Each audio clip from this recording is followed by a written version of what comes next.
Deadline సమయం దగ్గర పడుతోంది. ఇప్పటి వరకు ఇంకా ప్రాజెక్టు పూర్తి కాలేదు. ఇంటి మీద బెంగ పట్టుకుంది. మంచి ప్యాకేజీతో ఉద్యోగం రాలేదు. ఏ విద్యార్థిని కదిపినా ఇలా ఏదో ఒక సమస్యతో సతమతమవుతుంటారు. అయితే తీవ్రమైన ఒత్తిడిని అలాగే వదిలేస్తే బీపీ, గుండె జబ్బులు, డిప్రెషన్ ఇలా శారీరక, మానసిక అనారోగ్య సమస్యలెన్నో తలెత్తుతాయి.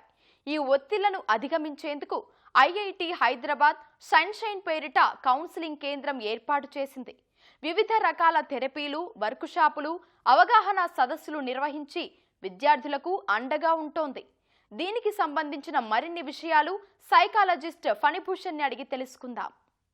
ఐఐటి హైదరాబాద్ పరిశోధనలో రోజురోజుకు ముందుకు దూసుకుపోతా ఉంది. ఈ క్రమంలోనే విద్యార్థులు ఆ పరిశోధనలు చేస్తున్న క్రమంలో కొంత ఒత్తిడికి లోనవుతా ఉన్నారు. దానికోసం సన్షైన్ అనే పేరుతో ఒక కేంద్రాన్ని ఏర్పాటు చేసి అక్కడ విద్యార్థులకి ఒత్తిడి నుంచి కొంత రిలీఫ్ ఇవ్వడానికైతే కొంతమంది సైంటిస్టులు ఒక బృందంగా ఏర్పడి వారికైతే తర్ఫీదు ఇస్తూ ఉన్నారు. ప్రస్తుతం అయితే సైకాలజిస్ట్ ఫణిభూషణ్ మనతో ఉన్నారు. ఒకసారి మాట్లాడదాం. అయితే ఇక్కడ ఐఐటి హైదరాబాద్లో పరిశోధనలో విధంగా విద్యార్థులు కొంత ఒత్తిడికి లోనవుతున్న పరిస్థితులు అయితే ఉన్నాయి.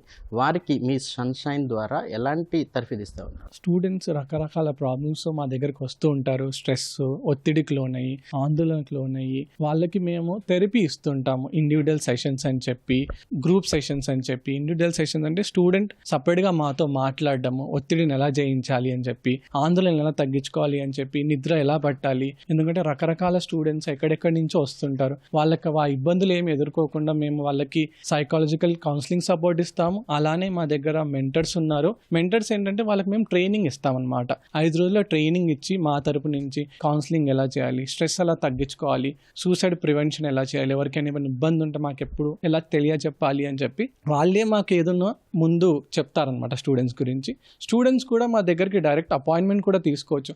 మెయిల్ చేయొచ్చు, ఫోన్ చేయొచ్చు, డైరెక్ట్ వాట్సాప్ మెసేజ్ చేసినా కూడా. ముగ్గురం సైకాలజిస్టులు ఉన్నాం ఇక్కడ. సో మాకు ఒక టీమ్ ఆఫ్ 240 స్టూడెంట్స్ ఉన్నారు. చాలా అన్ని విధాలుగా మాకు హెల్ప్ చేస్తూ ఉంటారు. స్టూడెంట్స్కి ఏ ఇబ్బంది రాకుండా మానసికంగా ఎస్పెషల్లీ ఏ డీటెయిల్స్ కూడా ఇంకో స్టూడెంట్కి తెలియడం కానీ, ప్రొఫెసర్కి తెలియడం కానీ చేయకుండా ఆ స్టూడెంట్ డీటెయిల్స్ అన్నీ మా దగ్గరే పెట్టుకొని ఎటువంటి ఇబ్బంది లేకుండా స్టూడెంట్ మళ్ళీ మా మీద నమ్మకంతో ఇంకోసారి రావడానికి ఏది చెప్పుకున్నా కూడా వీళ్ళ దగ్గర జాగ్రత్తగా ఉంటుందని ఇన్ఫర్మేషన్ 24 గంటలు అవైలబుల్లో ఉంటాం. ఒకరు మానసికంగా కౌన్సిలింగ్, థెరపీ, సిబిటి అని చెప్పి, ఆర్ఈబిటి అని చెప్పి రకరకాల థెరపీస్ చెప్పి, రిలాక్షన్ మెథడ్స్ వాడతాము.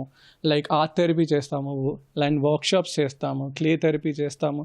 సో ఇలా అవుట్ రీచ్ ఈవెంట్స్ కూడా చేస్తాము. సో స్టూడెంట్స్కి మానసికంగా ఎప్పుడు చూస్తున్నా కూడా మానసిక ఆరోగ్యం అనేది ఒక ఇతను వెళ్ళొద్దు, వేరే స్టూడెంట్ వెళ్తుంటే తప్పు అన్నట్టు చూస్తుంటాం. కానీ ఇక్కడ మేము ఏం చేస్తున్నాం అంటే ప్రతి స్టూడెంట్కి మానసిక ఆరోగ్యం కూడా శారీరక ఆరోగ్యం లానే ఇంపార్టెంట్ అని వాళ్ళకి అర్థమయ్యేలా చెప్పడం. దానివల్ల ఓకే మనం ఎలాగైతే శారీరక ఆరోగ్యాన్ని చూసుకుంటామో మానసిక ఆరోగ్యాన్ని కూడా మనం కాపాడుకుంటే ఎటువంటి ప్రాబ్లమ్స్నైనా జయించవచ్చు అనే ఒక కాన్ఫిడెన్స్, ఒక ట్రస్ట్ స్టూడెంట్స్కి ఇస్తామన్నమాట. ఇప్పుడు మీరు చెప్పినట్లు ఈ ఎవరైతే స్ట్రెస్కి గురయ్యారో వారిని ఈ పిల్లల్లో ఎలా గుర్తిస్తారు? మళ్ళీ వీళ్ళకి కొన్ని ప్రత్యేక క్లాసెస్ అలాగే ప్రోగ్రామ్స్ కండక్ట్ చేస్తున్నామన్నారు. ఆ ప్రోగ్రామ్స్ ఏమేమి చేస్తూ ఉంటారు? కాలేజ్లోకి ఫస్ట్ ఇయర్స్ రాగానే ప్రతి ఒక్క మెంటర్ అంటే second, third year, fourth year వాళ్ళు మేము వాళ్ళకి ట్రైనింగ్ ఇస్తాము.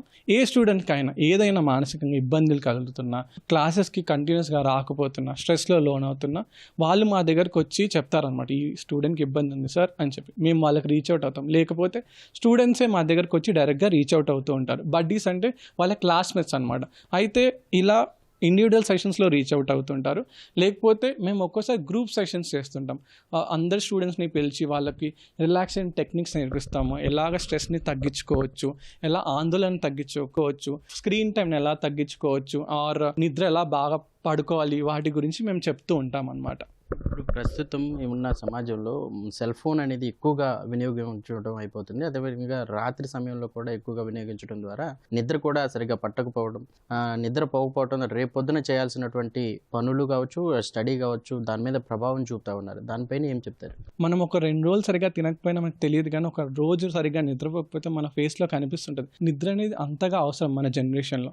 అండ్ నిద్రకు కావాల్సింది 3 విషయాలు. ఒకటి లైట్, సన్లైట్. ఇంకోటి ఏంటంటే మనం పడుకునే టైం టైం, లేచే టైం. ఇంకోటి ఏంటంటే లైట్, మనకి ఎటువంటి light, sleep and food also. మనం తీసుకునే ఆహార పదార్థాలు కూడా, కొద్దిమంది కాఫీలు ఎక్కువగా తాగుతుంటారు నైట్ టైం, దానివల్ల కూడా నిద్ర ఎఫెక్ట్ అవుతుంటుంది. ఇంకోటి మీరు అన్నట్టు రోజంతా ఇప్పుడున్న వరల్డ్లో అంతా డిజిటల్, మనం అంతా డిజిటల్గానే అన్ని ఫోన్ అవ్వచ్చు, మెయిల్ అవ్వచ్చు, ల్యాప్టాప్ అవ్వచ్చు. దీనివల్ల ఏమవుతుందంటే బ్లూ స్క్రీన్ అనేది మన బాడీలోకి వెళ్ళొద్దండి. దానివల్ల హైపోథాలమస్ అనేది మన అమిగ్డాలను ఎఫెక్ట్ చేస్తుంది. ఓకే, దీనివల్ల మనకి మెలటోనిన్ అనే హార్మోన్ రిలీజ్ అవ్వదు స్క్రీన్ టైం. దీనివల్ల స్క్రీన్ టైం తగ్గించడం వల్ల మనకు నిద్ర బాగా పడుతుంది. స్టూడెంట్స్కి చాలా మెయిల్స్ వస్తుంటాయి, నోటిఫికేషన్స్ వస్తుంటాయి. వాటికి మేము డిజిటల్ డిటాక్స్ అని అంటే 2 అవర్స్కి ఒకసారి, 4 అవర్స్కి ఒకసారి చెక్ చేసుకోండి అని చెప్పి వాళ్ళకి మేము చెప్తూ ఉంటాం స్క్రీన్ టైం తగ్గించుకోవడానికి. అదేవిధంగా ఒక స్టూడెంట్ మీ దగ్గరికి వచ్చి స్ట్రెస్కి గురైన వ్యక్తి మళ్ళీ మీరు తర్ఫీదు ఇచ్చిన తర్వాత అతను కోలుకున్నాడు అనేది మీరు ఎలా గమనిస్తారు? ప్రతి వారం ఒకసారి వస్తూ ఉంటాడు ఏదైనా ప్రాబ్లంతో వచ్చినప్పుడు. ప్రతి వారం రమ్మని చెప్తాం అండ్ మేము అసెస్మెంట్ చేసి స్క్రీన్ చేసి స్టూడెంట్కి ఓకే ప్రాబ్లం తగ్గిందా లేదా అని ప్రతిసారి ఫీడ్బ్యాక్ తీసుకుంటూ ఉంటాం. స్టూడెంట్కి ప్రాబ్లం ఎలా ఉంది, స్ట్రెస్ ఎలా ఉంది, యాంగ్జైటీ ఎలా ఉంది, అది తగ్గిందా లేదా అని చెప్పి. దాని తర్వాత ఒక 5-6 సెషన్ల తర్వాత స్టూడెంట్కి మళ్ళీ అడుగుతాం. ప్రతి సెషన్కి మేము టచ్లోనే ఉంటాం స్టూడెంట్కి. 5-6 సెషన్ల తర్వాత స్టూడెంట్ మంచిగా ఫీల్ అవుతున్నాడు అంటే అన్నీ బాగా జరుగుతున్నాయి అంటే అప్పుడు మేము సెషన్స్ని క్లోజ్ చేస్తాం. అదేవిధంగా పేరెంట్స్ కూడా కొంత విద్యార్థుల పైన ఒత్తిడి చేస్తుంటారు. ఈ 4 సంవత్సరాల్లో నువ్వు ఇది సాధించాలని చెప్పేసి కూడా వాళ్ళపైన ప్రెజర్ పెడుతున్న సందర్భాలు చాలా చూస్తున్నాం. కౌన్సిలింగ్ అప్పుడు కూడా వారికి పేరెంట్స్ కూడా ఇస్తామని చెప్తా ఉన్నారు. కౌన్సిలింగ్ ఏం చెప్తారు మీరు? 4-5 ఏళ్ల నుంచి చూసింది ఏంటంటే తెలియకుండా తల్లిదండ్రులు చాలా ప్రెషర్ పెడుతూ ఉంటున్నారు అనమాట. ఇలా నీకు జాబ్ రావాలి, ఇలా నువ్వు ఇది చెయ్యాలి, ఇంత నీకు ప్యాకేజ్ రావాలని. దాన్ని మేము అబ్జర్వ్ చేసి ఓకే స్టూడెంట్స్కే కాదు తల్లిదండ్రులకు కూడా మేము వాళ్ళతో మాట్లాడాలి. వాళ్ళకి ఎలా చూసుకోవాలి, మీ అబ్బాయిని ఎలా మాట్లాడాలి, ఎలా చెప్పాలి, ఇబ్బంది పెట్టకుండా చూసుకోవాలి, ఒత్తిడి కదిలించుకోకుండా ఏమేమి చెప్పాలి అని చెప్పి మేము వాళ్ళకి అడ్మిషన్స్ టైంలో పేరెంట్స్ అందరినీ పిలిచి రకరకాల టాపిక్స్ మీద వాళ్ళకి సెషన్స్ చేసి వాళ్ళకి ఎలా చూసుకోవచ్చు, పేరెంటింగ్ మీద వాళ్ళకి ట్రైనింగ్ ఇచ్చి ఓకే ఈ 4 ఏళ్ళు ఈ స్టూడెంట్ని మీరు ఎలా చూసుకోవాలి, ఎలా ఉండాలి, ఎలా చూస్తే అతను మీకు ఏదైనా ఓపెన్గా ఏదున్నా చెప్పుకోవచ్చు మా అమ్మ నాన్నకి అని చెప్పి. ఎందుకంటే మానసిక ఆరోగ్యం అనేది ఇంటి నుంచి కూడా స్టార్ట్ అవుద్ది. సో మేము పేరెంట్స్కి కూడా సపోర్ట్, వాళ్ళకు కూడా తెలియాలి. ఎందుకంటే మనం చిన్నప్పటి నుంచి మానసిక ఆరోగ్యం గురించి ఎక్కువగా తెలుసుకోం. మనకి ఎక్కువగా ఫోకస్ అంతా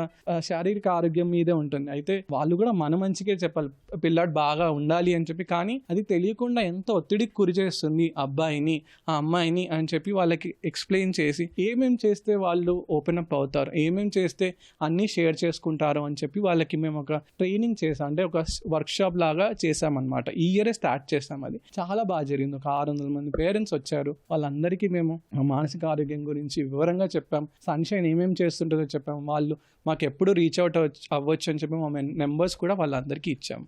ఇది మొత్తంగా చూసుకోవచ్చు. ఈ ఐఐటి హైదరాబాద్లో విద్యార్థులు ఒత్తిడి నుంచి బయటికి రావడానికి అయితే ఈ బృందం అయితే మొత్తం కృషి చేస్తుందని చెప్పుకోవచ్చు. అదేవిధంగా ఈ మత్తు పదార్థాల వైపు వెళ్లకుండా కూడా ఉండొచ్చు అని చెప్పి సైకాలజిస్ట్ ఫణిభూషణ్ చెప్తా ఉన్నారు. కెమెరామెన్ ఉమామహేష్తో రామకృష్ణ, ఈటీవీ న్యూస్, సంగారెడ్డి జిల్లా, IIT హెచ్ నుంచి.